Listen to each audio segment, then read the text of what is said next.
Shalom, selamat malam pemirsa YouTube. Apa kabar Anda? Jumpa lagi bersama dalam acara kesayangan kita tentunya, Ngopi, Ngobrol Pintar. Kali ini telah hadir bersama-sama dengan kami, ada beberapa narasumber, dan juga dengan tema yang sangat luar biasa yang akan kita dengarkan bersama. Untuk itu bersama saya, Aile Uriawamu akan menemani Anda 90 menit depan. Sebelumnya kita akan menyapa para narasumber kita yang akan hadir di malam hari ini. Yang pertama, Pastor Paroki Gembala Baik AB Pura, RD Barnabas Daryana Projo. Selamat malam, Pater. Apa kabar, Pater? Luar biasa baik. Luar biasa baik.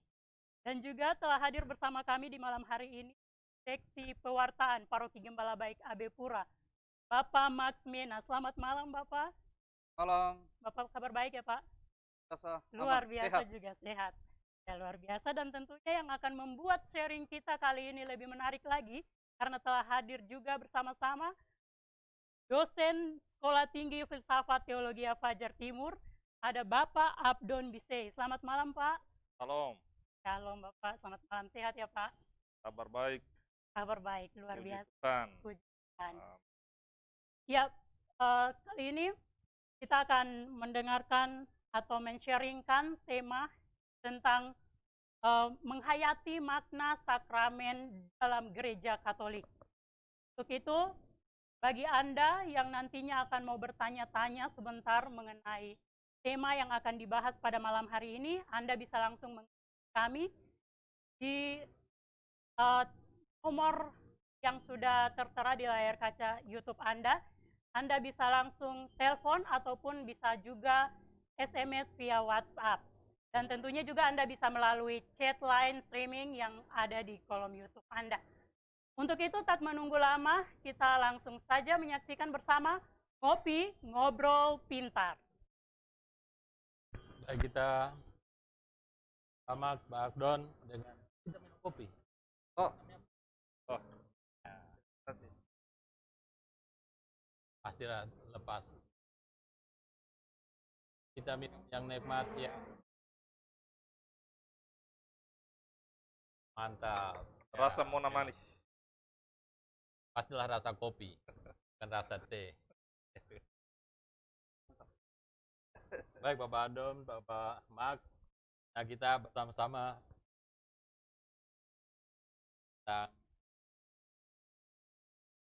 kita ini ada 7 sakramen. Juga ada sakramentali. Nah, dalam kehidupan memang pun ada sejumlah yang amat ditakuti. Sakramen yang suci seringkali takut. Pak Abdon, mungkin ada sesuatu yang sakit pada kita semuanya. Baik, terima kasih. Para kita juga sedikit gambaran tentang sakramen-sakramen dalam gereja Katolik. Orang selalu pikir kalau bicara sakramen lalu dalam benak orang berpikir tentang 7 sakramen itu. Tidak salah, tetapi sebenarnya ada punya dasar untuk membicarakan itu. Yang pertama sebenarnya orang mau katakan bahwa sakramen itu sendiri pengertiannya apa, supaya kalau kita bicara tentang sakramen kita tahu apa itu sakramen. Saya tidak akan menjelaskan asal-usulnya, tapi secara umum saya mau menyampaikan hal itu. Rumusannya, artinya, sakramen itu tanda, kelihatan untuk mengungkapkan rahmat Allah yang menyelamatkan manusia, dan rahmat itu tidak kelihatan. Itu prinsip itu dulu. Sakramen adalah tanda yang kelihatan mengungkapkan rahmat keselamatan dari Allah kepada manusia. Kalau kita bicara tentang sakramen sebagai tanda keselamatan, maka angka 7 tadi itu adalah merupakan bagian dia punya katakanlah cabang-cabangnya. Karena yang paling utama tanda kelihatan itu dari Allah yang pertama adalah Kristus. Maka dalam gereja orang bicara tentang Kristus adalah sakramen pokok. Dia adalah pokok. Kalau kita bicara tentang pohon, adalah pokoknya. Nah, pohon itu kemudian karena Kristus dalam meninggalkan warisannya kepada kita dalam bentuk gereja, maka orang bicara lagi yang kedua itu adalah gereja sebagai sakramen dasar. Jadi, tanda kelihatan Allah itu dalam Yesus, Yesus melanjutkan itu dalam gereja. Jadi gereja adalah sakramen dasar dari, kemudian kita bicara tentang 7 sakramen itu. Nah, ini simbol real. Gereja hadir sebagai tanda yang menyelamatkan. Sehingga di dalam Konsili Vatikan kedua, mereka katakan tentang gereja adalah sakramen keselamatan dunia. Gereja menghadirkan Allah yang menyelamatkan. Ya ini. Ini umum dulu. Kalau ada mau tanya lanjut, nanti kita bicara lanjut lagi. Jadi tanda yang menyelamatkan. Ya. Yang kalau dalam 7 sakramen itu ada forma dengan materia. Di dua-duanya ada yang masing-masing punya ciri khas. Masih satu lagi, forma, materia, dan tindakan. Ritusnya. Ya, formanya. Dan rumusan. Ya. Nah, dalam kenyataan dalam hidup, Pak sebagai wartaan ini, wartakan dan berkaitan dengan hal ini, bagaimana sakramen-sakramen ini di paroki kita ini? Baik, terima kasih Romo. Memang dalam menghayati tanda kehadiran Allah dalam hidup umat dan bagaimana umat menghayati sakramen itu, kami dalam gereja paroki Gembala Baik Abipura memang berusaha untuk hadirkan tanda itu bagi masing-masing jemaat atau umat Allah itu sendiri. Itu ada persiapan-persiapan untuk itu, dan umat memahami apa artinya sakramen itu. Hanya untuk siapkan orang atau anak-anak atau orang dewasa untuk menerima sakramen baptisan. Kita mempersiapkan pentahapan-pentahapannya sampai orang memahami bahwa ini saya mau menerima Allah. Kalau bicara tentang sakramen baptis misalnya, ya orang akan menerima tanda kehadiran Kristus melalui materi dan format tadi itu. Orang diterima dalam menjadi anggota keluarga umat Allah melalui rahmat baptisan itu. Karena formanya adalah aku membaptis engkau dalam nama Bapa, Anak, dan Roh Kudus, dan dia dipersatukan dalam jemaat, maka kami dalam action kami memang menyiapkan umat sungguh supaya mau menerima bahwa ini Allah yang hadir dalam diri mereka. Ada pentahapan-pentahapannya. Dan misalnya kalau baptis, orang tua, kalau bayi itu orang tuanya harus hadir, ada wali baptisnya, sampai mempersiapkan nama baptisnya, yang dianjurkan oleh gereja harus misalnya santo dan santa, ini wajib. Karena kita mau menghadirkan Allah dalam seluruh hidup orang yang mau dibaptis itu. Dan kami persiapkan dengan baik. Nama santo, harus santa. Ada mungkin bisa dijelaskan itu. Nama santo atau santa. Ya, berhubungan dengan pemberian nama dalam ajaran gereja dikatakan bahwa sebaiknya nama baptis menggunakan santo dan santa pelindung. Supaya apa? Supaya orang yang mengenakan nama itu dia bisa mencontohi teladan hidup dari santo dan santa itu. Ya, hidupnya benar-benar dekat dengan Tuhan dalam hidupnya, dalam praktik hidup. Kita mengasihi Allah dan mengasihi sama, bahkan mengasihi diri dengan nama santo itu.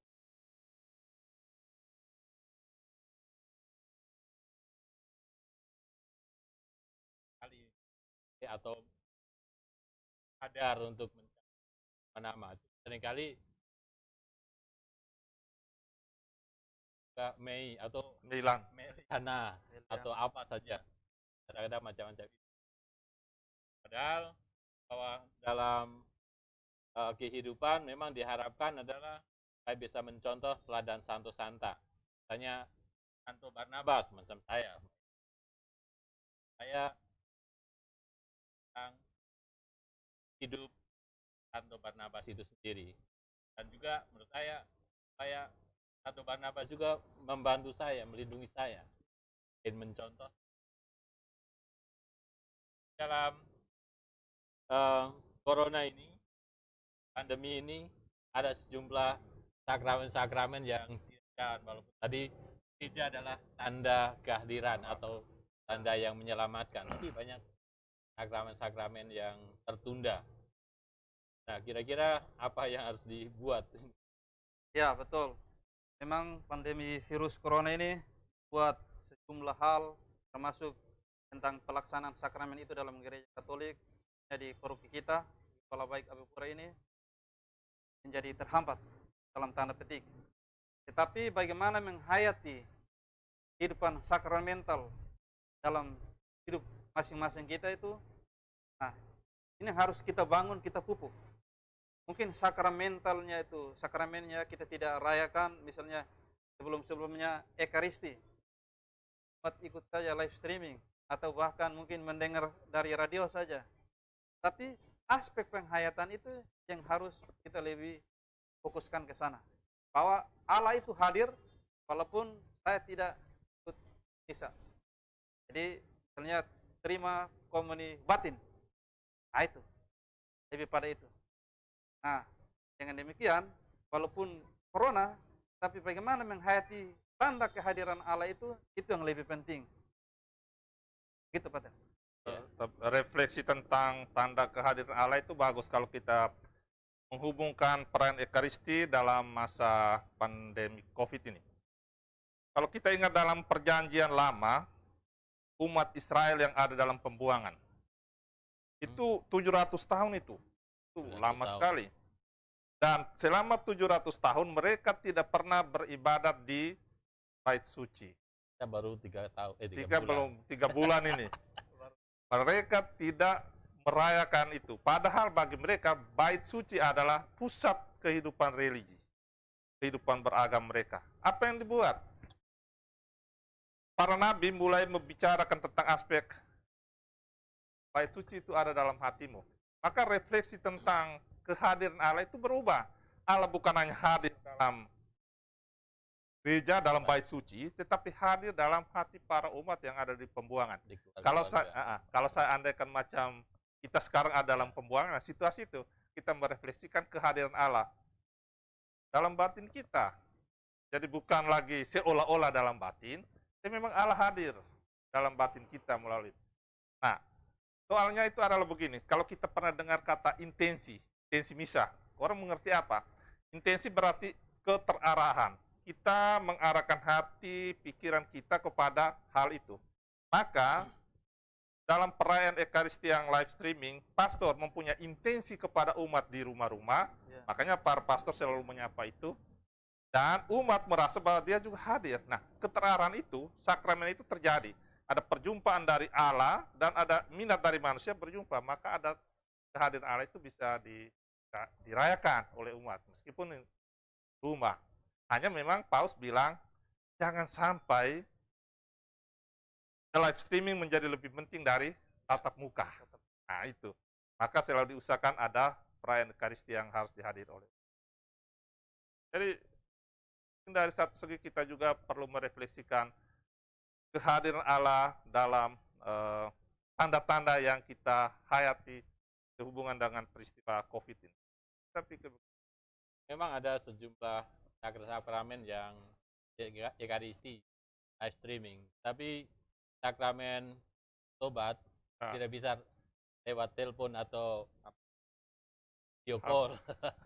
Nah, seringkali ada yang apakah bisa mengaku dosa lewat HP atau lewat SMS atau video call, sebenarnya tidak bisa. Data datang. Nah, macam-macam itu. Karena ada dia perumus toh, ada rumusan, formula, materi, bahannya dan ritusnya, upacaranya. Tidak bisa. Tiga-tiga ini hal yang mengikat sakramen. Jadi kalau rumusnya dipakai, materinya tidak bisa, karena materi tidak bisa disentuh. Ritusnya tidak jalan karena sepihak saja. Kalau gereja bilang ada 7 sakramen, sebenarnya 7 sakramen juga tingkatnya tidak sama. Yang paling pokok itu adalah sakramen Ekaristi itu. Ekaristi, tetapi sebelum orang masuk dalam gereja, yang paling pokok adalah baptis. Jadi sesudah kita menjadi anggota gereja, maka yang paling pokok adalah Ekaristi. Ekaristi adalah sumber dan puncak hidup. Tetapi kalau kita belum ya, kasih itu yang paling pokok. Lalu nah urutan-urutannya itu. Biasanya orang bilang inisiasi, sakramen mayora, itu baptis, krisma, Maha Kudus itu, dan yang lain minora, sakramen. Jadi kan jadi 3 kelompok. Jadi pertama adalah sakramen inisiasi tadi, baptis, krisma, kemudian Ekaristi. Kemudian yang kedua adalah sakramen penyembuhan, yaitu tobat dengan sakramen minyak suci. Kemudian yang ketiga adalah sakramen persekutuan dan perutusan, yaitu imamat dan perkawinan. Ya, 7. Hanya kenapa orang Katolik takut terima sakramen itu? Minyak suci itu. Bagaimana ya, Pak? Ya, dalam praktek itu kadang-kadang Takut mati kah? orang bilang, mana saya panggil pastor datang kasih minyak suci, ini yang di rumah, yang lalu. So, ini bukti nyata, saya yang pastor umat saya. Kami 2 dipanggil ke sana, kami sampai di sana. Mama, bagaimana siap terima minyak suci? Pastor, Sebelum mati. saya takut mati. Umat yang panggil untuk mau kasih minyak suci, ke sana dia tunda, yang lain kali. Ya, Pater? Ya, belum Ya. siap. Belum siap, takut mati. Padahal hakikat dari sakramen penyembuhan ini, sakramen minyak suci itu bukan seperti itu. Dia lebih dalam dari itu, lebih luas dari itu. Itu hanya satu bagian saja. Sembuhan, ya. Sakramen minyak suci kan sakramen penyembuhan tadi, masuk dalam penyembuhan.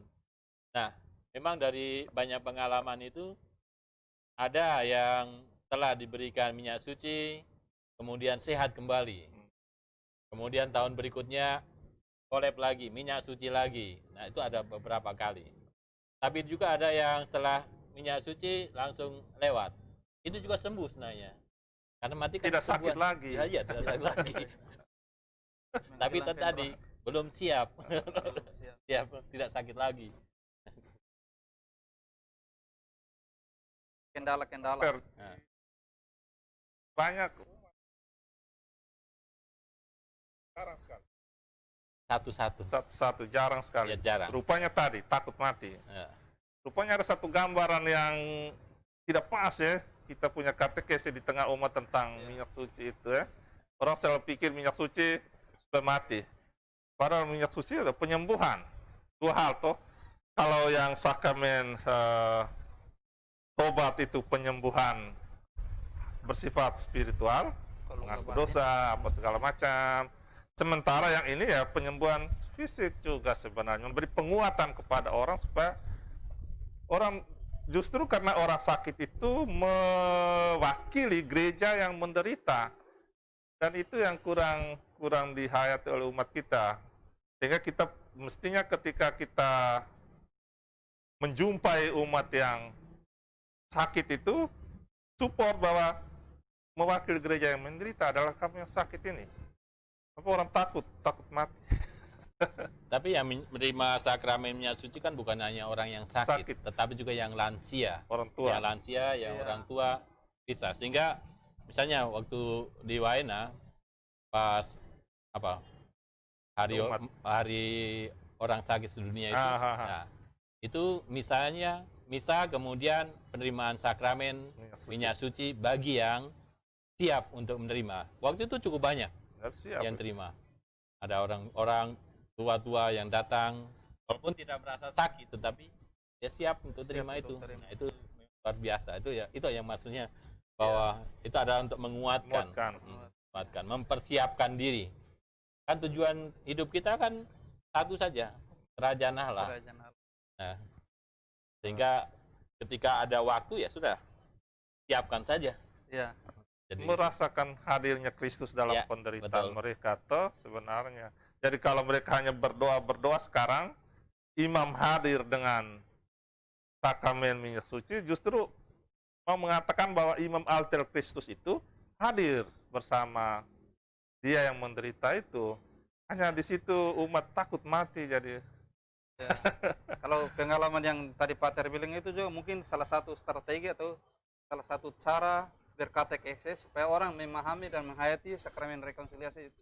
Jadi tidak perlu harus tunggu pasien terminal dulu, ya toh? Sudah napas satu-satu panggil pastor dulu untuk apa? Minyak suci. Lewat nanti. Lebih baik. Nah, ini salah satu.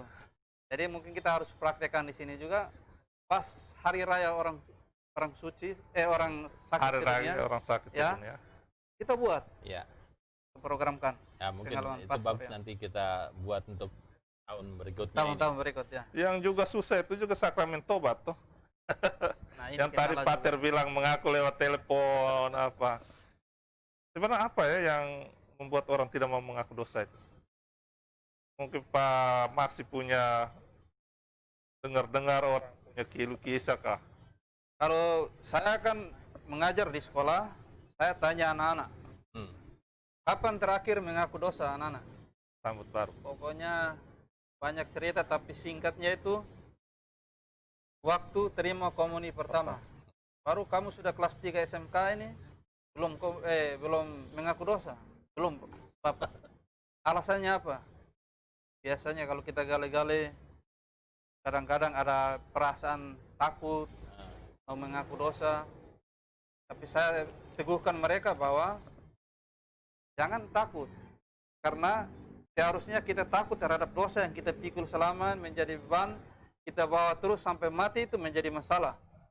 Toh, lebih baik saya mengaku dosa dalam gereja ini sudah menyiapkan sarana namanya sakramen keselamatan itu untuk menghapus dosa kita supaya kita tidak bawa ke sana menjadi upah maut itu. Saya bilang anak-anak, lebih baik gereja menyediakan wadah ini, sakramen ini untuk kita memulihkan hubungan kita dengan Allah karena dosa itu.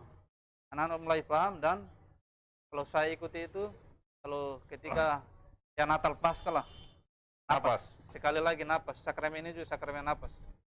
Tidak apa, mereka mau memenuhi kewajiban gereja toh. 5 perintah Lima gereja. perintah gereja. Gereja. Tidak apa. Jadi Tapi- ada unsur itu. Ada ketakutan, ada rasa malunya. Nah, saya mengaku dosa ini nanti apa? Nah, model-model itu. Jadi ada unsur-unsur itu. Bisa juga mereka malu, tetapi mereka tidak tahu lagi apakah ini berdosa atau tidak. Oh ya. Itu sadar bahwa tindakan saya ini berdosa atau tidak. Di bagian itu rasa bersalah itu kan makin lama makin kurang. Dan Pakai rasio. iya, pakai rasio. Tapi kalau kita mulai sedikit, ini air ini kalau digoyang-goyang, kita tidak bisa dapatkan itu yang jernih. Tapi kalau ditenangkan, jernihnya akan muncul, kotornya akan turun. Nah, kita karena mungkin terlalu sibuk segala macam, kabur semua. Ambil uang yang bukan hak kita, tidak rasa dosa. Tidak rasa dosa. Karena nanti sebentar ganti. Nah, ini perasaan rasa bersalah itu menyertai rasa tidak berdosa itu semakin lama semakin hilang. Yang kedua mungkin juga takut pastor nanti bongkar. Dan yang itu sebenarnya tidak benar sama sekali. Di dalam gereja Katolik itu pastor diancam dengan pistol pun tidak boleh menyampaikan itu. Biarpun untuk kepentingan pengadilan atau apa tidak ada. Dan itu ada jaminan. Jadi tidak usah takut datang mengaku dosa. Kalau tidak bisa mengaku dosa sama pastor, pada siapa lagi itu? Apa yang diikat di dunia ini akan terikat di surga. Jadi kalau tidak mau melepas ikatan ini repot nanti. Ada suami istri ribut dan mereka datang, kami mau ngaku dosa. Oh boleh, itu bagus. Nah, Dan ya satu-satu. Tidak, kami sama-sama. Tidak bisa. Saya tidak bisa. Harus satu-satu. Saya mau dengar itu istri mau ngaku apa. Satunya juga begitu. Yang lain tidak bisa. Harus satu-satu. Tidak ada itu sama-sama. Orang penyelidikan kanonik untuk siap kawin saja sendiri-sendiri. Sendiri. Ya. Nah ini yang kadang-kadang kurang dipahami sehingga kadang-kadang menjadi takut tadi, atau kadang-kadang tidak tahu atau malu untuk mengungkapkan dosanya ataupun lupa lagi. Tanya kan tidak merasa berdosa tadi. Betul. Karena terbiasa untuk melakukan hal-hal itu. Kadang-kadang memang di bagian pengakuan dosa itu bentuk formalnya adalah kita pergi menghadap pastor mengaku dosa. Itu betul bentuk formalnya. Dan sampai sekarang belum diberikan alternatif lain. Beberapa kali kan dicoba ibadat tobat umum. Nah sekarang gereja tidak lagi mengizinkan, bukan mengizinkan, tidak lagi mempraktekkan absolusi umum pada waktu itu, lebih pada absolusi pribadi, karena dosa itu urusan pribadi. Iya. Ini mau cari rame-rame bagaimana? Ibadat umum itu kan sebagai Pengantar. persiapan, kemudian barulah pengakuan secara pribadi. Nah, kenapa ke pastor? Nah, itu juga kadang-kadang ada banyak sekali pertanyaan-pertanyaan itu. Sebenarnya kan pastor mewakili dua pihak. Satu adalah mewakili Tuhan yang tak kelihatan, Sakramen. sebagai sakramen itu yang nampak dalam diri pastor. Yang kedua adalah mewakili umat Allah. Kalau kita berdosa, berarti sebenarnya saya berdosa pada si A, si B, si C, dan semuanya. Seperti tadi, air yang kabut taruh kopi ini semua tercampur. Ya. Tidak ada yang jelas. Mewakili dua-duanya. Dan dalam aspek mewakili itu unsur bukan pastornya, tapi di belakang pastor itu yang harus dipahami. Bahwa pastor manusia. Kapan pastor mengaku dosa? Pas dia mengaku dosa juga sesama pastor, sesama ini. Maka ketika pastor hadir, dia sebenarnya mewakili Kristus yang memberikan rekonsiliasi. Sakramen itu kan sekarang lebih dikenal dengan rekonsiliasi. Ya. Ada satu cerita menarik tentang itu. Kalau saya cerita sedikit ya. Ya. Paus Fransiskus ini cerita yang saya dengar. Kalau salah nanti kita tanya Paus Fransiskus. Dia satu kali dia jalan. Kedengarannya menarik sekali pemirsa. Namun di sini kita juga sudah mengetahui bahwa betapa pentingnya sakramen-sakramen dalam gereja Katolik, yang tentunya tadi sudah dijelaskan bahwa sakramen sendiri itu adalah tanda yang kelihatan yang menyatakan keselamatan kita sebagai manusia. Kalaupun kita tidak menerima sakramen-sakramen, bagaimana nantinya kita kalau sudah misalnya saja kalau kita sudah meninggal dan kita belum menerima sakramen itu, ya kan? Karena ini kan merupakan salah satu tanda yang kelihatan, yang tanda keselamatan manusia sendiri. Nah, para pemirsa YouTube, sepertinya sharing kita dan obrolan kita di malam hari ini sudah mulai memanas. Dan untuk Anda yang berada di rumah masing-masing yang sedang menyaksikan sharing kita, jangan lupa yang mau bertanya-tanya langsung saja bisa menghubungi kami, bisa langsung telepon di nomor interaktif yang sudah tertera di layar kaca Anda. Dan juga Anda bisa langsung chat di WA ataupun di line chat streaming Anda. Ya, sepertinya sudah ada yang menelpon kita. Langsung saja nanti kita angkat.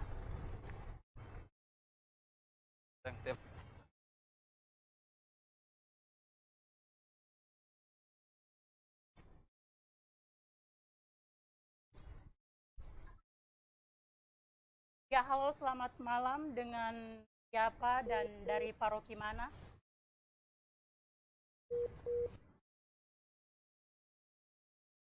Ya, nampaknya ada sedikit gangguan.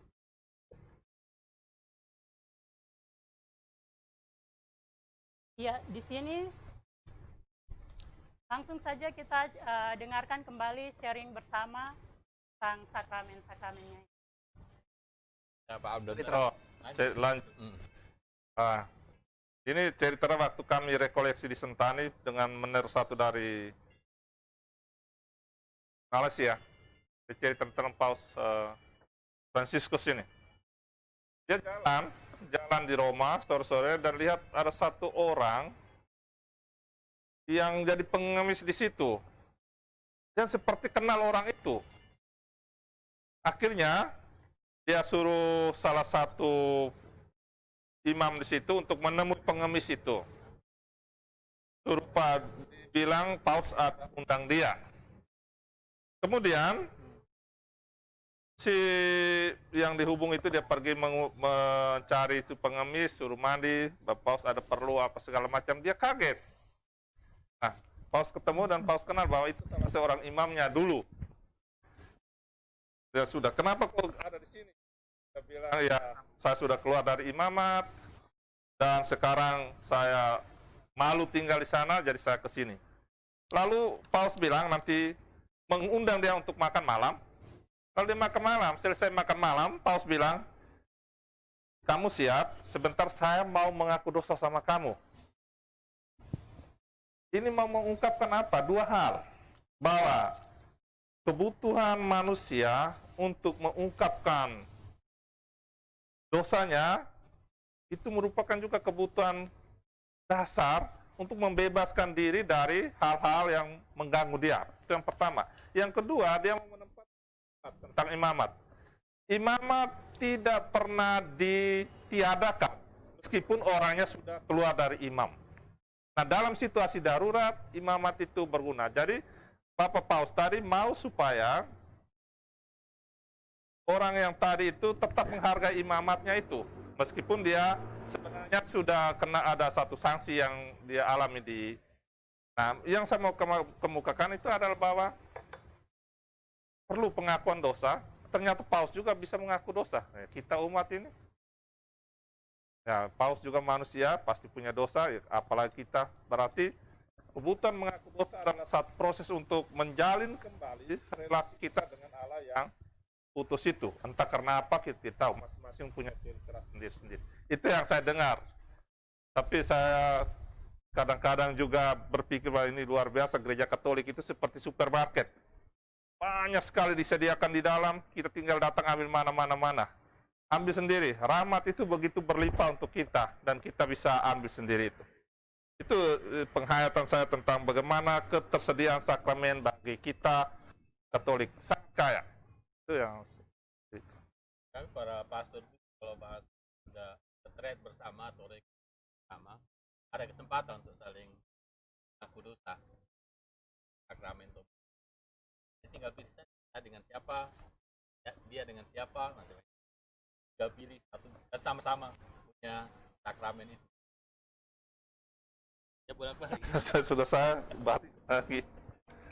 Ya, kembali ke apa yang hakikat dari sakramen itu sendiri. Jadi kadang-kadang orang juga penghayatan pribadinya juga kurang mendalam. Dia bilang yang penting kalau saya sudah dengan Pak Abdon aman, toh saya bikin salah dengan Bapak Abdon, sudah selesai. Saya tidak. Nah, sakramen rekonsiliasinya menurut dia pahamnya seperti itu.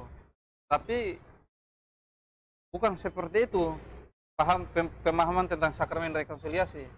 Oke, dengan situ sudah, tapi ada tanda yang menghadirkan Allah, ada orang yang disiapkan secara khusus oleh Allah.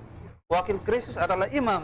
Maka sakramen itu akan menjadi sempurna ketika engkau datang sama pastor bahwa saya sudah berdamai dengan si A, toh kami dua sudah oke, saya datang untuk sempurnakan apa yang saya sudah ungkapkan ke si A. Atau mungkin setelah ke pastornya, saya ada bikin salah begini, nanti dari sini saya akan ke si A untuk sempurnakan secara lahir ini, secara batin oke, secara lahir oke. Itu yang namanya sakramen sempurna, sakramen, sebuah sakramen. Permisi Bapak dan Pastor, ada pertanyaan yang masuk di sini dari Bapak Citra. Di sini Bapak Citra bertanya buat Romo, Pak Abdon, dan Pak Mat. Bagaimana tanggapan seperti ini? Baptisan gereja Katolik tidak sah karena tidak dibaptis selam. Karena dulu Yesus itu tidak dipercik. Mungkin bisa ditanggapi oleh pastor. Silakan pastor. Maksudnya harus selam. Iya. Kalau tidak selam, Ditanya apakah baptisan Katolik itu sah atau tidak, karena tidak seperti Yesus diselam. Kita hanya dipercik saja. nah, kembali pada tadi materi, forma, dan ritusnya. Nah, ritusnya bagaimana, formanya bagaimana. Nah, itu yang mengatakan apakah itu sah atau tidak. Sah atau tidak Iya. dalam baptisan. Nah, ada yang dibaptis atau dari gereja reformasi dibaptis, ada yang membaptis di laut. Nah, padahal kalau dalam gereja Katolik itu materinya yang utama adalah air. Nah, karena ini air, ada air untuk kehidupan, berarti air yang bersih. Air bersih. Air laut, kalau minum air laut, mati ya. Mati. Ya banyak Batuk, ikan batuk. laut saja. Jadi air yang bersih. Kemudian formanya, rumusannya harus atas nama atau dalam nama Tritunggal Maha Kudus, Bapa, Putra, dan Roh Kudus. Kemudian ada ritusnya dalam keadaan terdesak atau apa darurat itu memang ritusnya amatlah pendek, tetapi dalam keadaan yang biasa secara normal itu ada ritusnya tersendiri. Apakah itu diselam atau dicurai atau itu adalah sah karena ritusnya dan materinya ada, formanya juga pas, nah itu sudah sah. Tapi kalau antara salah satunya tidak terpenuhi, tidak sah.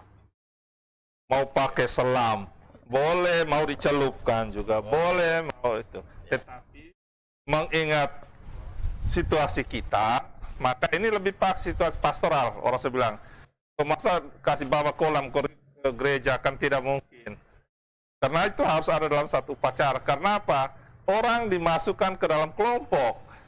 Maka kelompok harus menyambut dia, karena itu di gereja, di laut.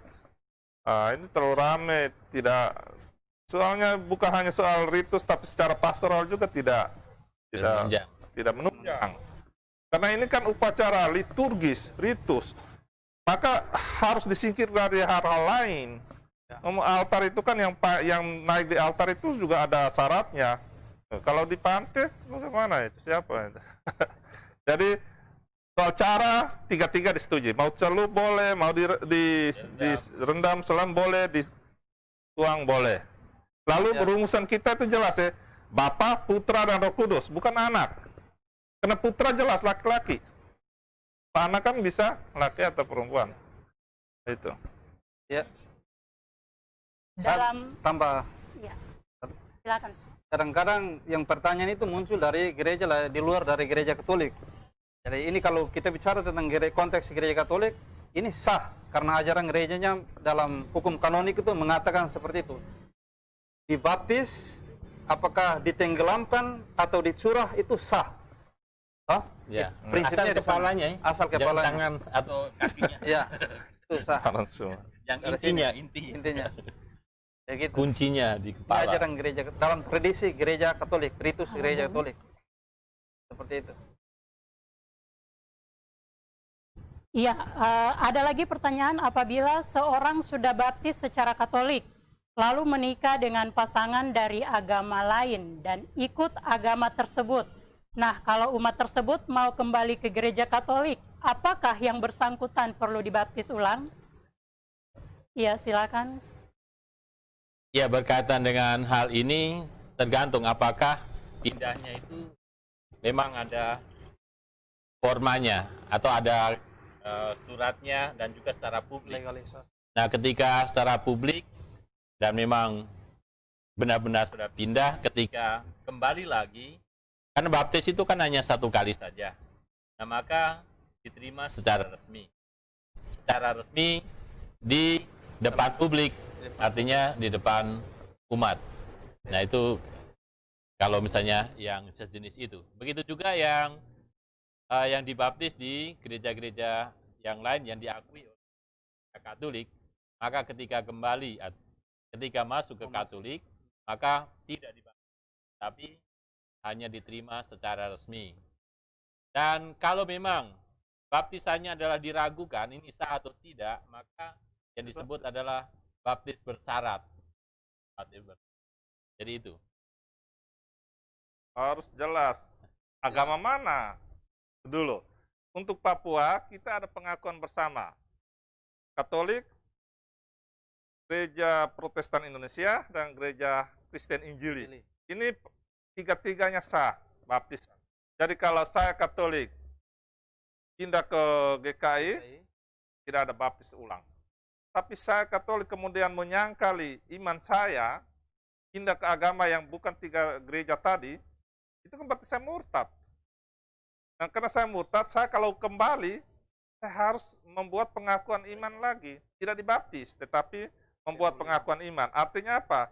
Diterima dalam gereja dan berdiri depan untuk mengatakan imannya itu. Aku percaya, dia yang mendoakan aku percaya bersama dengan umat. Tidak ada baptis ulang. Nah, kalau yang gereja lain itu biasanya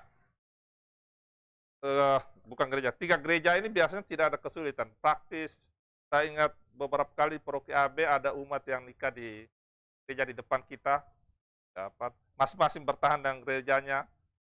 Dalam proses ke depan, ternyata yang lain mau masuk Katolik ya diterima, atau yang Katolik tiba-tiba hilang ya sudah, tidak dipersoalkan juga. Tapi kalau pertanyaan tentang dia masuk, itu tadi. Dia agama mana dulu? Tidak dibaptis ulang. Baptis itu 1 kali. Ada 3 sakramen yang hanya boleh 1 kali. Baptis, krisma, imamat.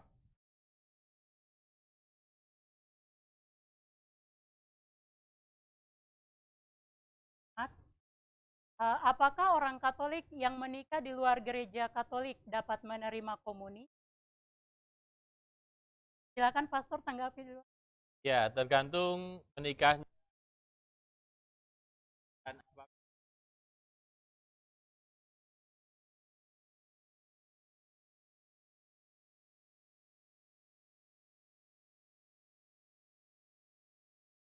Yang jelas, perkawinan yang sah itu hanya sah sesama orang-orang yang dibaptis. Itu disebut sakramen. Baptis tidak disebut sakramen perkawinan itu. Tetapi kalau perkawinan bukan sakramen, tetapi mendapatkan istilahnya dispensasi, beda gereja atau dispensasi beda agama, bisa komuni. Tetapi perkawinan mereka bukan sakramen. Tapi mereka Berkatan. bisa. Pak Max mungkin mau tambahkan sedikit, silakan. Ya, kalau pengalaman kami selama ini mendampingi para calon, memang dalam proses untuk menuju ke janji sehidup semati itu, apakah nanti mau nikah beda agama atau beda gereja itu harus jelas. Ya, kemudian pasangan yang memang kalau dia mengingkari imannya dan dia misalnya ke Muslim, ya otomatis dia tidak boleh terima komuni kudus lagi karena sudah beda jalur. Toh? Maksud itu. Sudah murtad. Jadi dia tidak boleh menerima sakramen Maha Kudus dalam perayaan Ekaristi. Sedangkan kalau mereka menikah dan ada dispensasi masing-masing bertahan, ya itu boleh. Dia menerima sakramen karena diketahui oleh pimpinan gereja, paling kurang Ya, pastor nampaknya paroki. sudah ada telepon masuk. Telepon dulu. Halo, selamat malam. Iya, selamat malam. Dengan siapa dan dari paroki mana ya, Bu? Dengan Ibu Elizabeth dari Paroki Kepala Baik. Ya, Ibu Elizabeth, silakan bertanya, Bu. Ya, selamat malam Pater dan Ketua Bapak yang bersama Pater. Halo, Saya mau selamat malam. bertanya, kan ada 7 sakramen. Yang saya mau bertanya tentang sakramen imamat. Apakah seorang yang menerima sakramen imamat atau imam, ya, Lanjut. Iya, Bu, lanjut. Kenapa dia? Halo. ya, Iya, lanjut, Bu.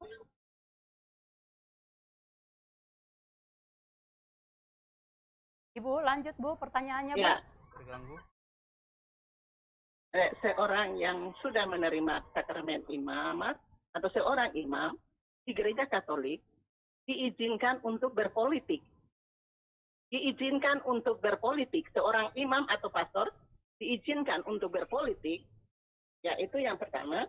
Dan yang kedua, apa sumpah sih seorang imam itu? Diangkat jadi seorang imam, berarti imamat itu sumpahnya apa? Sebab kalau seorang imam berpolitik, dia akan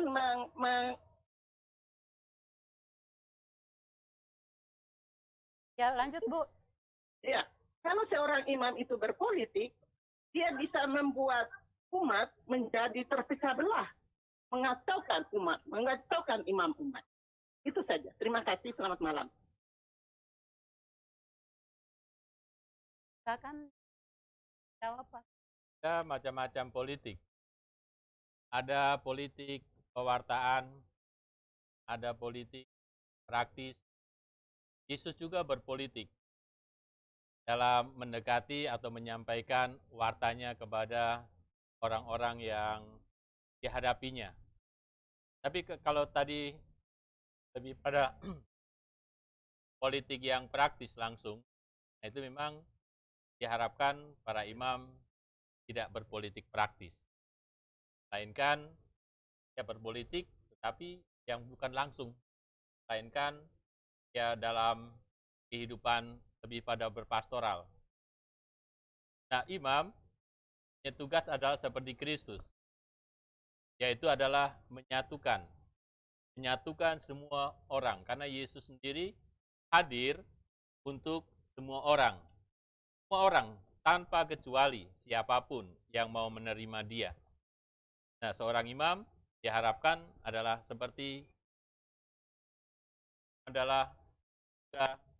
menghadirkan sebagai tanda kehadirannya dalam dunia ini, baik dalam kata, dalam perbuatan, maupun juga di dalam karya nyata. Saya bisa katakan imam boleh berpolitik, ikuti teladan Yesus, bela kebenaran, keadilan, dan perdamaian. Boleh, tapi praktis misalnya saya contohkan satu pastor tahun lalu ya, jadi calon wakil bupati daerah Sumatera ya, harus mengundurkan diri dalam gereja Katolik, yang dilarang. Tapi dalam hal menyuarakan kebenaran, keadilan, dan perdamaian demi keutuhan, itu dia harus bersuara. Kalau dia tidak bersuara, dia jangan jadi imam. Itu mana yang dimaksudkan politiknya. Ada pembedaan yang sangat jelas tentang bagaimana kehadiran seorang imam di tengah umat. Kalau praktis mau menjadi anggota dewan, anggota fraksi politik tertentu, itu dilarang. Jelas ya?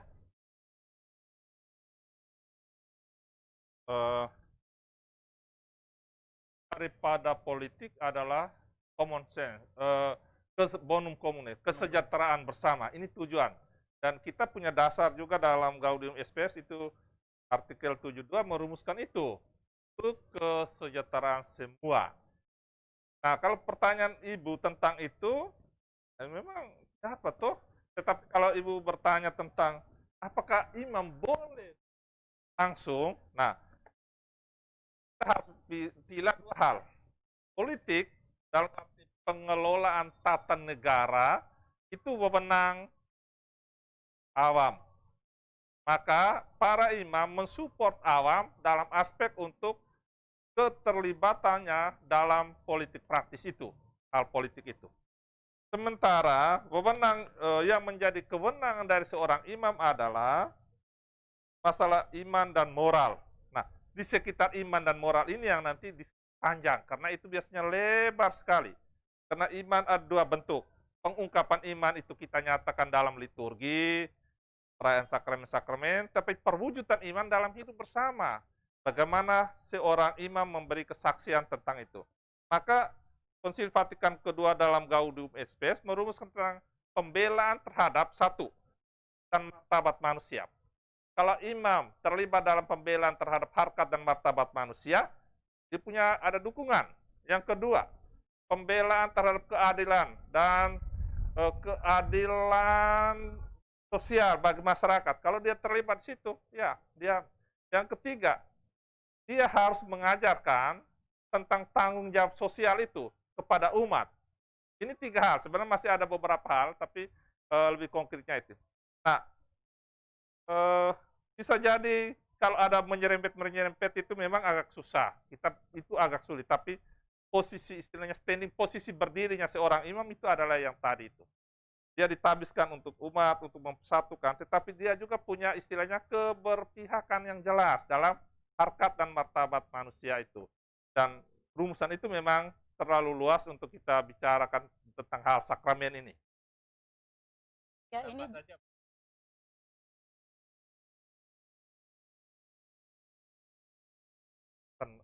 itu juga. Betul.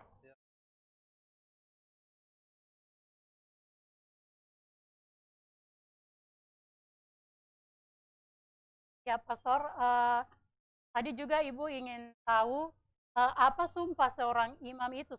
Seorang imam juga boleh diizinkan untuk dalam dunia politik. Mungkin bahasan sumpah seorang imam saat menerima rahmat itu seperti apa? Nah itu, imam dong sumpah apa itu? Silakan Pastor. Janji.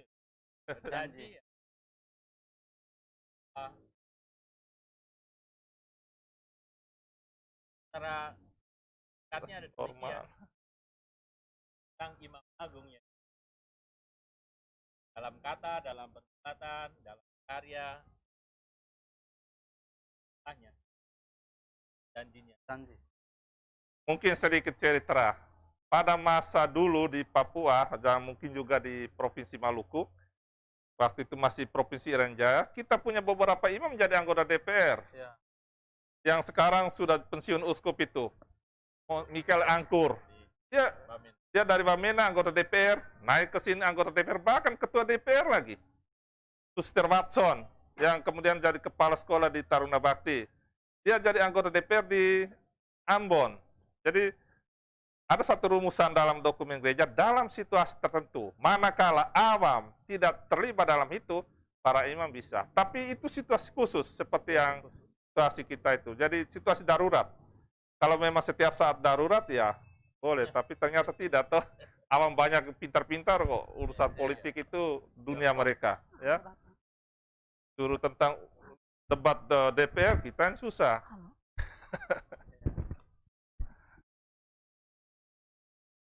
Berkaitan dengan kan tadi company yang paling utama itu janji ini. Kadang-kadang kita tunda karena pater atau kami belum untuk pesta, kami tunda. Ada juga alasan yang lain. Tapi yang paling utama adalah janji. Karena ungkapan janji itu adalah formanya, materiannya adalah yang bersangkutan. Dan yang memberikan juga adalah yang bersangkutan. Dan sakramen pernikahan bukan hanya di depan altar, tapi sepanjang hidup mereka sebagai suami istri harus menjadi sakramen. Jadi tanda yang menyelamatkan. Suami menjadi tanda keselamatan istri. Ini juga menjadi tanda keselamatan bagi suami. Tanda kehadiran Allah terhadap mereka sama-sama. Kadang-kadang itu balik karena belum siap yang ini dan itu. Kadang-kadang yang ini yang dilalaikan. Kadang-kadang memang dalam lapangan itu banyak juga yang terbelit dengan persoalan-persoalan budaya. Dia belum bayar uang pintu, belum bayar mas kawin, tidak boleh menikah dulu. Kalau sakramen ini nomor 2, ya belum uang susu lah ya. Ya, nah, itu. Pater dan Bapak berdua ada pertanyaan masuk lagi. Izin bertanya Pater dan Bapak berdua, untuk sakramen minyak suci, apakah ada syarat untuk menerimanya? Apakah sakit, yang sakit di rumah, sakit dan hanya opname, tapi mau minta minyak suci, boleh atau tidak?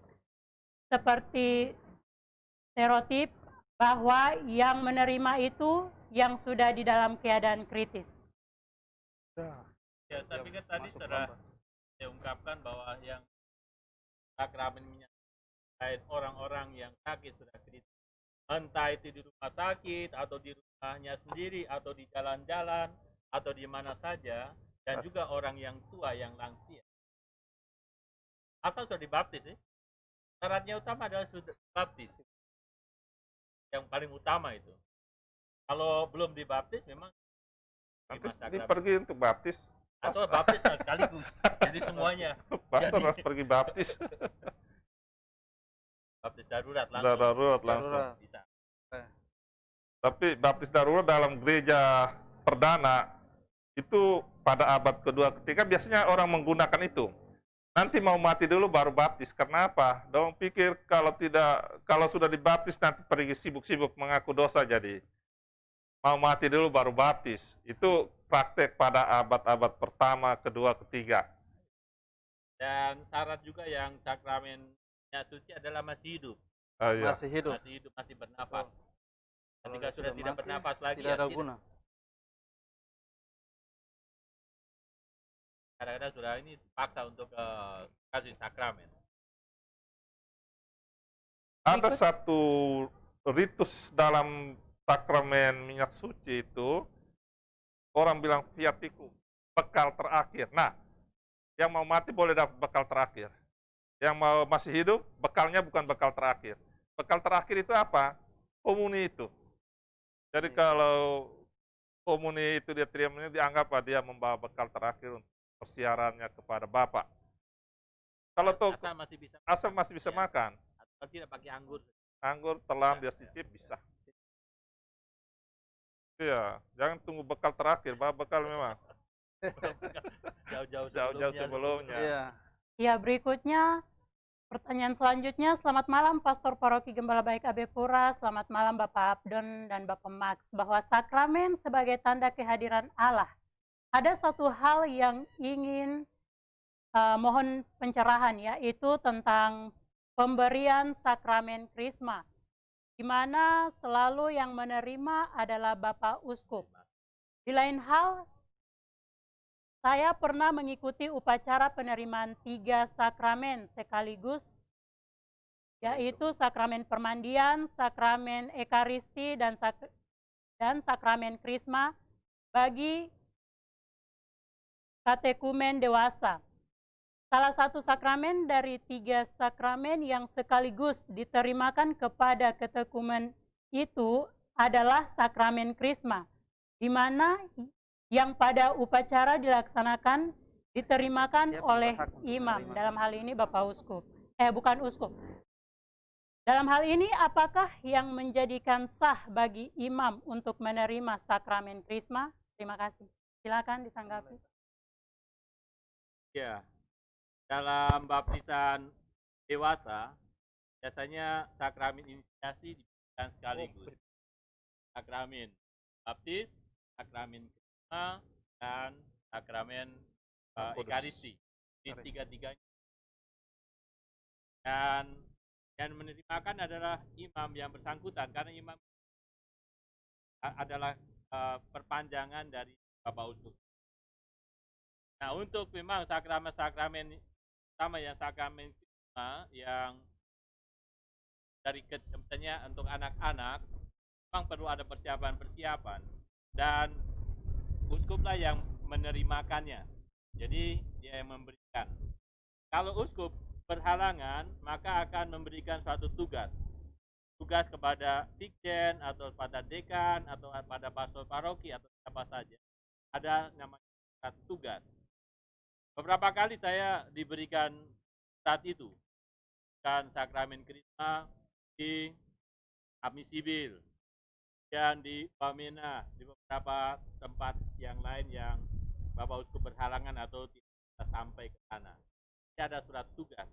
Pada saat juga saya imam biasa, dan tadi yang dewasa itu langsung. Juga yang ini yang mau menerima perkawinan memang sebenarnya harus ada sakramen sakramen krisma lebih dulu. Krisma dulu. Maka imam diberikan wewenang untuk dan sakramen itu, terutama kalau misalnya dari Kristen yang masuk dan sekaligus dan sakramen dan juga komuni pertama. Ya, baik, saya tambahkan mungkin dari penanya tadi itu dia hanya berfokus pada krisma itu harus uskup. Padahal dalam ajaran gereja itu, dalam rumusannya itu memang pemberi utama sakramen krisma itu adalah uskup. Dan itu pelayan biasa. Yang pelayan luar biasanya ada, seperti Pastor Blas pernah dapat tugas untuk itu. Sedangkan ibu ini penanya ini dia punya pengalaman waktu dia terima katekumen di baptis dewasa. Waktu baptis dewasa kan 3 sakramen, maka tidak harus tunggu uskup untuk datang baptis yang bersangkutan. Wakil uskup itu ada di paroki itu, dan itu hukum gereja itu sah. Dia menerimakan ketiga sakramen itu, namanya sakramen inisiasi. Tidak perlu harus uskup. Ajaran gereja mengatakan yang memberikan itu sah. Seperti itu. Jadi tidak perlu diragukan keabsahan atau sahnya sakramen itu. Allah sudah hadir melalui tangan seorang imam. Itu tambahan dari saya. Sakramen baptis dalam keadaan darurat, siapa saja makan. Yang sudah dibaptis, makan, asal rumusannya dan materinya itu adalah jelas. Dalam bukan nama Barnabas yang baptis kau, ya. Tapi bahwa ada rumusan-rumusan Tritunggal yang harus menyertainya. Pak Max juga bisa, Pak Abdon juga, Bapak Ibu bisa, yang kalau misalnya para suster juga bisa, asal setelah terimakan baptis itu harus lapor ke paroki supaya dicatat. Catat, misalnya Pak Max makan itu. Sakit kah tuh di mana? Harus lapor. Nanti akan yang membaptis adalah Pak Max. Ya. Baptisan darurat. Ya, darurat. Hanya mau mati. Kalau mau panggil pastor, kebutuhan lewat, tangani secara darurat. Ada pertanyaan lagi? Hah? Terkait sakramen imamat, bagaimana tanggapan Romo dan Bapak berdua apabila ada imam yang melepas statusnya jadi pastor dan menjadi awam? Nah, bagaimana dengan sakramen-sakramen yang sudah diberikan yang bersangkutan sebelumnya? Apakah masih berlaku? Silakan, Pastor. Imam terus melepas statusnya jadi awam. Iya. Prinsipnya sakramen itu ya semacam cap ya. Ketika cap tidak bisa dihapus, itu sudah resmi, sah di dunia dan di akhirat. Kalau saya sebagai pastor dan kemudian melepaskan jabatan imamat itu, ya jabatan imamat yang sakramental itu tidak terhapus, tapi fungsinya saja yang hilang dari yang bersangkutan. Dia kembali menjadi bapak keluarga kalau dia berkeluarga, atau menjadi orang biasa kalau tidak berkeluarga. Tetapi imamatnya itu dia akan melekat dalam dirinya seperti baptis tadi. Seperti baptis tadi. Dia pindah ke Islam kah, pindah ke apakah, tidak beragama pun, itu cap seperti meterai sah, legal di dunia dan di akhirat. Gitu. Ya, mungkin jabatan itu yang hilang, fungsinya hilang, tidak boleh dilaksanakan karena dia sudah melepaskan jabatan itu. Dari sakramen pada umumnya hanya 6 saja yang ada umum sehat, karena 6 saja. Kalau sudah menikah juga selesai baliknya. Ini yang Pertanyaan diarahkan, apakah imamatnya berlaku? Ya. Dalam keadaan darurat seperti baptis tadi, harus betul darurat. Tidak bisa itu. Dia bisa memberikan absolusi, tapi harus betul darurat. Tapi absolusi diberikan kepada rekan berdosa. Jadi sama-sama berdosa, pergi mencuri, Ya, lalu yang mencuri bisa itu mengambil. dibunuh, lalu dia berikan itu. Absolut tidak bisa. Tidak bisa. Tapi jelas dia tidak menjalankan fungsi. Dan pada umumnya, orang yang sudah keluar dari imamat juga tahu diri. Tidak macam-macam. Jadi cemas tentang itu, tapi bahwa imamatnya itu tetap terpatri. Bahwa dia mengingkari, bapak saya itu punya anak dari bapak mama. Apakah saya mengingkari atau tidak? Tetap anak mereka. Dari cerita. Jalan-jalan kemana-mana, Abdon, bapaknya Yohanes. Tidak ada mantan bapak. Tidak ada Tidak ada mantan mantan bapak, tidak bapak. ada mantan mama. Itu saja. Ada mungkin mantan istri, enggak mantan suami, tapi mantan ada bapak, mantan mantan anak, anak tidak ada. Sorry, mantan anak. Ya, yang sudah imam, kalau misalnya keluar mau keluarga, memang misalnya ke Roma, panjang, ada bahasan dulu, Radikalisasi. spesialisasi, pasti kita menikah. Kalau dia biarawan, panjang lagi. Ordonya Penguraian kaul, dan baru dapat laikalisasi. Proses laikalisasi itu yang harus dipanjang. Tanya dari sejak dia lahir sampai panjang itu. Dananya juga besar.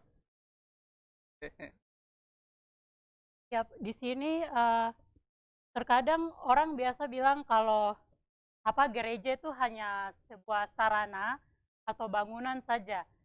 Jadi untuk berdoa atau ibadah itu di mana saja bisa, di rumah atau di mana saja. Jadi mereka tidak harus ke gereja begitu. Sedangkan di sini tadi sakramen pokok yang ada dalam gereja Katolik itu adalah sakramen Ekaristi. Nah, untuk ini bagaimana tanggapan dari pastor dan juga Bapak berdua? Ya, itu jangan dimengerti. Kalau dimengerti gedung ya selesai kita. Itu umat Allah. Umat Allah yang berkumpul. Kami berkumpul. Tidak, kita berkumpul dalam satu persatuan yang sama. Mana 2-3 orang kumpul bersama. No, kami di rumah orang bersama. Betul, tapi persatuan kita perlu dilengkapi dengan beberapa unsur. Perayaan liturgi adalah karya keselamatan Allah yang dirayakan oleh gereja. Kita merayakan karya keselamatan. Merayakan sendiri. Merayakan bersama umat yang dibaptis itu dalam tempat anggap layak dan sepantasnya. Layak itu di kampung beda dengan di kota, jadi jangan disamakan. Maka tidak ada rumusan tentang yang layak itu syarat-syaratnya apa. Sebab umat berkumpul dan itu. Nah, tentang sakramen gereja sebagai sakramen keselamatan sebenarnya lebih pada tanda yang memperlihatkan Allah sedang menyelamatkan. Jadi jangan dipikir saja. Selain bahwa bisa duduk di rumah, sah-sah saja. Semua orang bisa klaim itu. Tapi iman Kristen Katolik kita kan bukan iman seorang diri, iman bersama. Jangan memperhitungkan dosa kami, tapi perhatikanlah iman gereja. Itu bukan perorangan. Tidak ada itu. Orang biarawan yang sendiri sama itu. Silakan Pak Mats. Mungkin harus dibedakan antara iman dalam penghayatan pribadi dan iman dalam penghayatan bersama. Kalau kita bicara tentang liturgi, itu perayaan bersama yang dipimpin oleh seorang alter Kristus, yaitu imam yang resmi. Jadi bisa awam. Dalam perayaan Ekaristi yang puncaknya adalah perayaan Ekaristi tadi itu. Jadi puncak dari semua perayaan umat beriman adalah dirayakan bersama dalam perayaan Ekaristi. Jadi tidak bisa bilang nanti saya ikut sembahyang dari HP saja karena ada radio. Karena sekarang kan ada live. Misalnya kalau yang normal sebelum COVID ini kan hari Minggu ketiga kan ada misa live. Saya ikut misa live saja boleh? Tidak bisa. Ya. Karena harus hadir bersama. Kalau kau berdoa sendiri, boleh. Ya, terima kasih Pak Mats. Ya. Karena waktu kita sudah terbatas, kita langsung saja kepada pastor. Silakan pastor memberikan penegasan kepada semua kita yang ada di sini.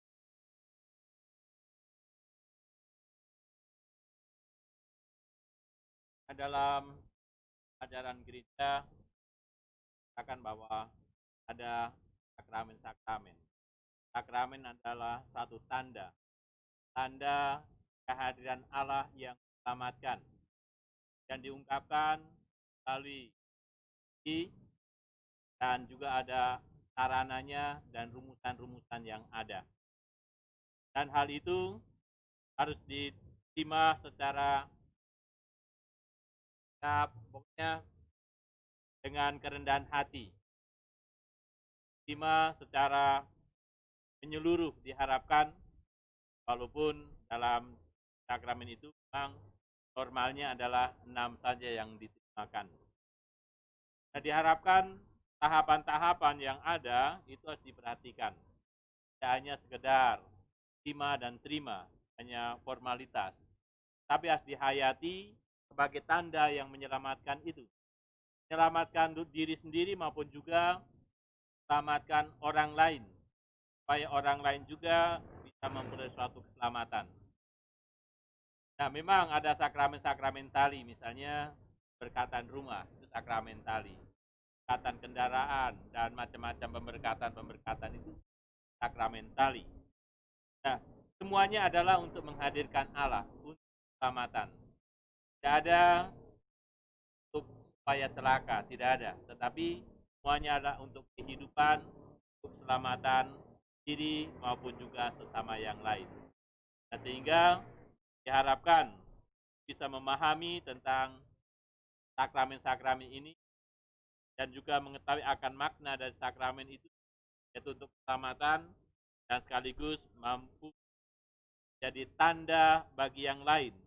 Artinya bisa kita bagikan kepada yang lain supaya orang lain juga bisa merasakan akan Allah yang ada dalam sakramen itu sendiri, tanda-tanda yang ada. Nah, itu mungkin ada saudara yang mau tambah. Baik, ya, tematik kita tentang bagaimana umat menghayati sakramen dalam gereja Katolik melalui pencerahan saat ini, mudah-mudahan mencerahkan umat sekalian dimanapun. Nah, harapan kami melalui pertemuan kita ngopi Allah Paroki Gembala Baik, ngobrol pintar ini, umat kita semakin menghayati atau selama ini belum menghayati, mendekatkan diri pada gereja, bisa berkonsultasi dengan pastor paroki, atau kalau kami dari seksi pewartaan di sini, kita terbuka untuk menerima saran dan masukan atau kritikan untuk membangun kehidupan umat beriman dalam menghayati 7 sakramen dalam gereja Katolik. Itu saja dari saya. Satu kalimat saja. Ketika dibaptis, Anda menjadi sakramen juga. Tanda keselamatan Allah. Jadilah tanda keselamatan Allah bagi sesamamu. Pergilah, engkau diutus. Dalam masa pandemi dan Tuhan telah memberikan juga peluang atau uang dan sakramen-sakramen yang lalu memang hampir semuanya dipending. Sekarang sudah diberikan ruang untuk kita sakramen-sakramen, umat sakramen, hanya tetap harus mematuhi protokol kesehatan. Nah, ini yang selalu ditekankan, protokol kesehatan, baik dalam merimakan sakramen Ekaristi pada hari Minggu. Nah, ini harus jadi jelas, kadang-kadang ada aturan-aturan, tapi banyak yang melanggar. Ada yang tidak pakai masker. Kemudian ada juga yang masih bawa anak-anak, padahal anak-anak diharapkan untuk di rumah saja karena rentan tertular. Dan masih banyak lagi. Nah, maka kembali lagi protokol kesehatan harus terus-menerus kita taati supaya kita menjadi selamat. Karena sakramen tadi keselamatan. Ya, kita menjadi selamat. Saya pikir itu. Terima kasih. Terima kasih, Romo. akhiri firman kita. Marilah kita dan nama Bapa dan Putra dan Roh Kudus. Amin. Tuhan Allah yang Maha Kuasa dan Kekal, dan terima kasih atas rahmat-Mu, ciptaan-Mu yang boleh kami alami dari saat ke saat. Sama dalam bang kopi bareng ini, semoga apa yang telah kami obrolkan bersama senantiasa bermanfaat bagi iman umat-Mu. Ya Tuhan Bapa yang Maha Kuasa Kekal, semoga kami pun sanggup jadi tanda kehadiran-Mu yang nyata dimanapun kami berada, dalam kata, dalam perbuatan, dalam karya-karya seluruh aktivitas hidup. Tuhan Bapa yang Maha Kuasa Kekal, kami serahkan akan semua pewarta-pewarta Injil-Mu, siapapun mereka, semua orang-orang yang telah mendapatkan baptisan, supaya mereka pun senantiasa menjadi tanda yang menyelamatkan diri maupun juga yang lain. Ya Tuhan Bapa yang Maha Kuasa Kekal, terima kasih atas kesempatan demi kesempatan yang boleh kami alami. Ampunilah kesalahan dan dosa kami, serta mampukanlah kami untuk senantiasa mengampuni pula saudara-saudara yang bersalah pada kami. Ya Tuhan, sekali lagi kami akan kembali ke tempat masing-masing dan juga akan beristirahat di malam hari ini. Semoga malam ini menjadi malam yang menyenangkan, bisa istirahat dengan baik, dan besok pagi bisa bangun kembali untuk melanjutkan tugas dan tanggung jawab yang Kau percayakan bagi kami. Berkatilah semua pihak yang telah ambil bagian dalam acara ngopi bareng ini, siapapun mereka, dan mereka mendapatkan kesehatan dan keselamatan yang berasal daripada-Mu. Masih banyak lagi yang belum terungkap, namun kami yakin percaya Kau telah mengetahuinya, dan yakin juga bahwa Engkau akan memberikan yang terbaik bagi kami semuanya. Semuanya itu kami sampaikan kepada-Mu bersama dengan doa Yesus Kristus. Bapa kami yang ada di surga, dimuliakanlah nama-Mu. Datanglah kerajaan-Mu, jadilah kehendak-Mu, di atas bumi seperti di dalam surga. Berilah kami rezeki pada hari ini, dan ampunilah kesalahan kami, seperti kami pun mengampuni yang bersalah kepada kami, dan janganlah masukkan kami ke dalam pencobaan, tapi bebaskanlah kami dari yang jahat. Amin.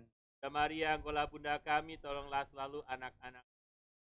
Antarkanlah seluruh harapan dan doa kami semuanya pada Yesus Putra-Mu. Salam Maria, Penuh rahmat Tuhan sertamu, terpujilah engkau di antara wanita, dan terpujilah buah tubuhmu Yesus. Santa Maria Bunda Allah, doakanlah kami yang berdosa ini, sekarang dan waktu kami mati. Amin. Tuhan bersamamu, Dan bersama rohmu, berkat-Mu ya Allah tercurah atas semua saudara-saudara yang kami doakan, atas kami semuanya. Berkat yang menyelamatkan, berkat yang membawa sukacita, kebahagiaan, dan berani menjadi saksi-saksi. Dalam nama Bapa dan Putra dan Roh Kudus. Amin. Amin. Luar biasa sekali sharing atau obrolan kita di malam hari ini, pemirsa. Semoga dengan adanya sharing ini kita dapat memahami jauh lebih tentang bagaimana menghayati makna sakramen-sakramen yang akan atau yang nantinya kita terima sebagai orang Katolik.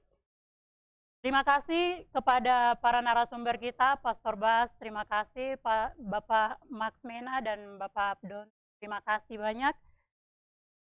Juga terima kasih kepada para pemirsa YouTube yang sudah berpartisipasi dan bersama-sama dengan kami dalam menyaksikan acara ini. Mohon maaf jika ada beberapa pertanyaan-pertanyaan yang tidak sempat kami bacakan karena waktu yang sangat terbatas. Kita akan jumpa lagi dalam acara yang sama, Ngopi Ngobrol Pintar, di episode-episode yang akan datang. Teruslah saksikan acara kami ini. Dan akhirnya saya, Aile Uriawamo, bersama semua kru yang bertugas, menyampaikan terima kasih dan pamit undur diri. Shalom, selamat malam, dan Tuhan berkati.